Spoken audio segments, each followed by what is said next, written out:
Welcome to the Know, I'm Mica. I'm Adam. Just when you thought the Konami stories couldn't get any weirder than the company holding Kojima literally hostage, all you had to do was wait a couple of days after the release of Metal Gear Survive. The zombie survival shooter stealthily launched its way onto consoles and PC this week.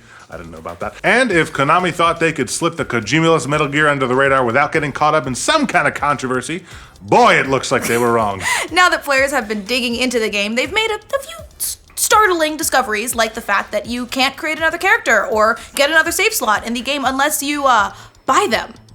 Konami going to Konami Plus. They went out of their way not to thank Kojima for using his series. Wow. And they've even banned friendship and love from Metal Gear Survive. Wait, okay, before we get into Konami outlawing friendship, let's get to the whole save slot thing, because it didn't take long for players to discover that Metal Gear Survive has one of the weirdest forms of microtransactions yet. On the surface, character creation seems normal, and like every other game out there, you make your custom avatar for use in the single-player or multiplayer portion of the game. In total, there are 4 save slots available to make up to 4 characters. But then, well, that's when Konami has implemented a rather unique way to get more money out of players. By default, 3 of these save slots are locked, with only one of them available in the base game. If you want to unlock any of the others, like if you want to create a new character for a second playthrough, simply decide you want to change something about your character, or, you know, if you've got another person in your house who wants to play the game, you're either going to have to delete your main character or literally pay up.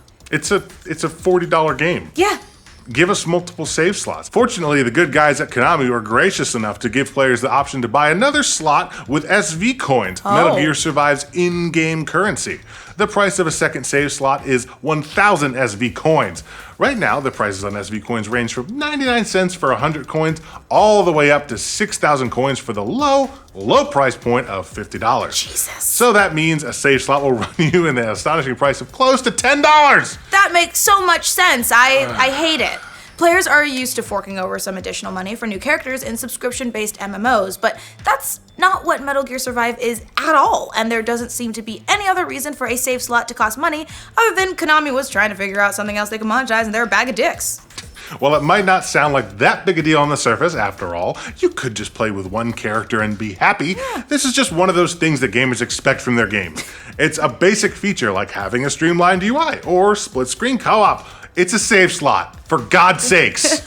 Charging for an additional save slot is certainly not going to endear fans to Konami, and it's one of the more rip-off feeling microtransactions we've seen in quite some time from a AAA publisher. And this exact thing is the kind of stuff gamers have been worried about when it comes to microtransactions. That slippery slope where game companies overreach and start nickel and diming players for basic gameplay features and horse armor. Just like we saw with Battlefront 2 overreach with EA, they're going to try to take whatever opportunities they can get away with until players push back. Now, it should be noted here that Metal Gear Survive's base price is just $40 as opposed to $60, but okay, charging players to make more than one character seems like a bit of a stretch. What next? Like, you want to save your game? 5 cents. It's insanity. At least there's no loot boxes, right? That was a big promise that Konami made about the game last month, stating that there wouldn't be any loot boxes or pay-to-win mechanics. Although that second one is a bit debatable, seeing as how you can buy boosts in Metal Gear Survive to take away the grind. But hey, can Konami's Metal Gear Survive get even weirder than that? You bet it can. Secondary save slots aren't the only thing the company is banning. They're also banning love. And supporting hate.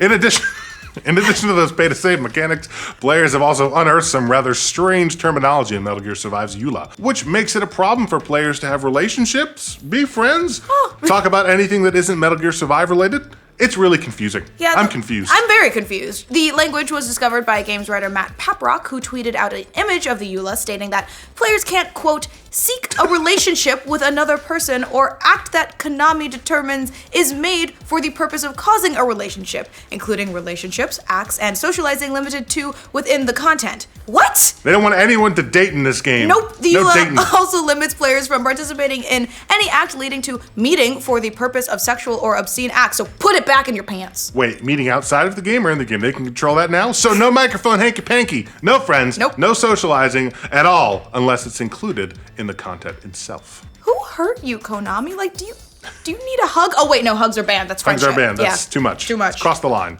And last but not least, it looks like Konami went out of its way to avoid thanking the guy that created the franchise that they're reanimating as an ambling shell of itself, the one and only Hideo Kojima. Wow. Apparently, the ending credits offer text to give special thanks to the Metal Gear Solid 5 all staff. So that kind of includes Kojima. Well, Yeah. this isn't too surprising of a move from Konami, considering their really messy breakup with Kojima all those years ago, like Taylor Swift levels of messy. Back when that happened during the production of Metal Gear Solid 5, The Phantom Pain, they took Kojima's name off the box art. I wrote mine in afterwards. So it was probably just hoping just a little bit too much that they might properly thank him after they scrapped his franchise for zombie parts and just shat all over it. All that drama meant this game is always going to have an uphill battle, not only for the handling of Kojima's departure, but also straying so far from the core gameplay premise to turn it into a zombie survival game. So we'll see if Konami decides to overturn the decision to charge for a second save slot, or if they'll be sticking to their guns. What do you guys think of Konami's super strange Metal Gear microtransaction? Let us know in the comments. For future updates from the weird world of Konami and how great Kojima's doing without him, remember to like this video, and if you're new around here, subscribe to the know. And if Konami thought they could slip the Metal Kojima, And if, I'm gonna go back up a little bit, like we saw with Battlefront 2 overreach with EA, they're going to try and take whatever opportunities they can with, I messed up, I'll go back. They're gonna... But hey, Konami's Metal Gear Survive getaway, but hey,